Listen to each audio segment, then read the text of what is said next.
Yan, eto na po mga ka-TV. Si Ramil Madriaga ay nag-sign na ng waiver, no? Upang mabuksan ang lahat ng kanyang mga bank accounts upang mapatunayan kung saan nagmula, pumasok, lumabas ang pera mula sa kanyang mga bank accounts, kung sino mga nagdeposito at kanino nanggaling ang mga ito. So ito na po ang makikita natin na talagang willing si Madriaga na malaman ang katotohanan ng buong sambayanan. But we have to consider the travel time plus the traffic. Okay, for the record, since it has been shared already by the justice members, what is provided in the order is 8 to 5 p.m. But nonetheless, it is almost 3:30. And just to be sure that he will reach Bagong Diwa in time before 5 o'clock, let us... Madriaga, would you like to say something? Nasa akin na po yung waiver ko po sa bank waiver. Oh. So for the record, Mr. Ramil Madriaga is submitting his waiver on the Bank secrecy. bank secrecy law, which means that he's giving his conformity to the committee to look into the accounts mentioned in his supplemental affidavit. So the committee secretary is directed to receive the copy of the waiver of bank secrecy law to form part of the records of the proceedings of this case. But before we finally take action on the motion of the Honorable Sendanya, Comsec, please call the respondent vice president if she is already present so that perhaps we can give her a little time while Madriaga is still here to present her evidence to counter the evidence or testimony of Mr. Ramil Madriaga. For the record, Comsec, please call respondent vice president. Madam Chair, the respondent is not present today. Please call first. We're calling the Vice President, Sara C. Duterte. I'm sorry, Your Honor, she's not present today.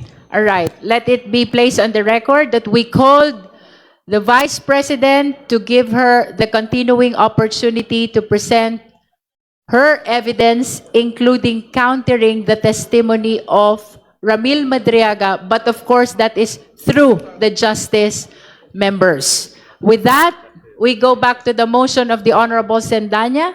There is a motion raised by the Honorable Sendanya to excuse Ramil Madriaga. Do I hear a second?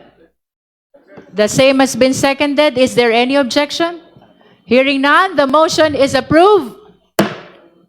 Resource person Madam Chair. Ramil Madriaga is excused in our today's proceeding. The committee is expressing its gratitude to the court for giving opportunity to this committee to raise clarificatory questions to PDL Ramil Madriaga. And of course, thank you, Ramil Madriaga, for participating in our today's proceeding. Madam Chair. Madam Chair, should we not Chair. ask Madriaga to submit first the waiver? He submitted already. As a matter of fact, after you signed it, Mr. Madriaga, kindly show it to the committee. Kindly show it to the committee. Kanino po ako mag-o-oath, Madam Mr. Chair?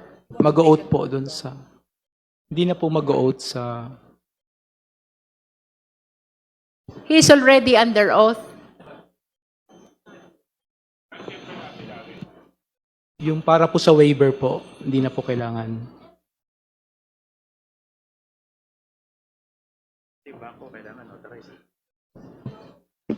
Okay.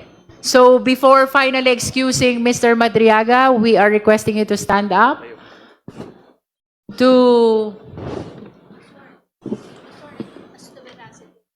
swear us to the veracity of your waiver of bank secrecy law. Madam Chair, before the Afayan takes his oath, may we just know if it has been explained to him, if his counsel has properly advised him about the waiver that he will take an oath to? Mr. Madriaga, nauunawaan niyo po ba itong waiver ng bank secrecy na law na ito at ang magiging epekto nito? Opo, Madam Chair. Ibig sabihin po nito ay mabubuksan yung bank records nyo na inyong binanggit sa inyong supplemental affidavit without us violating the bank secrecy law. You are losing the protection of bank secrecy law. Naunawaan nyo po ba yun? Opo, Madam Chair, I'm fully aware. Ito po bang isinagawa ninyong ito ay may paggabay na ibinigay sa inyo ang abogado nyong katabi nyo ngayon, whom I know is Attorney Palad. Opo, Madam Chair. So, naiintindihan nyo po ang inyong ginagawang ito?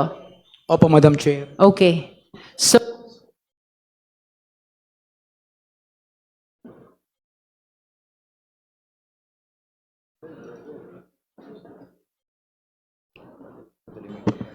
kindly raise your right hand.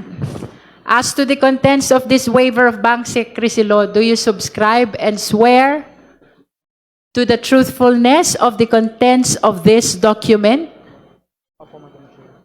You do. Opo, Madam Chair, I do. Thank you. So you may take your seat. Salamat po. Again, for the record, this waiver of bank secrecy law will be received by the COMSEC to form part of the records of our proceeding today.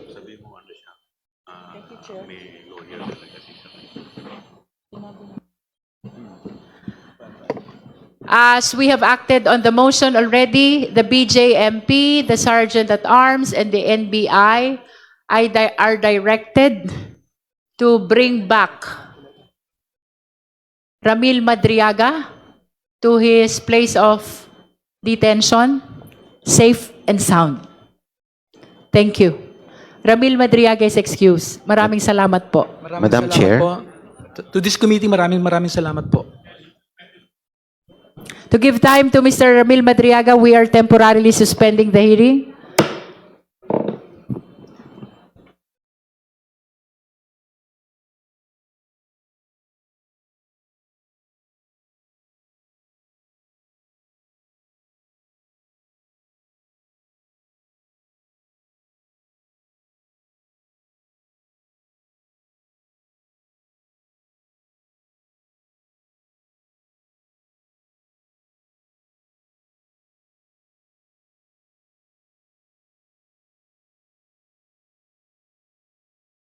Chair.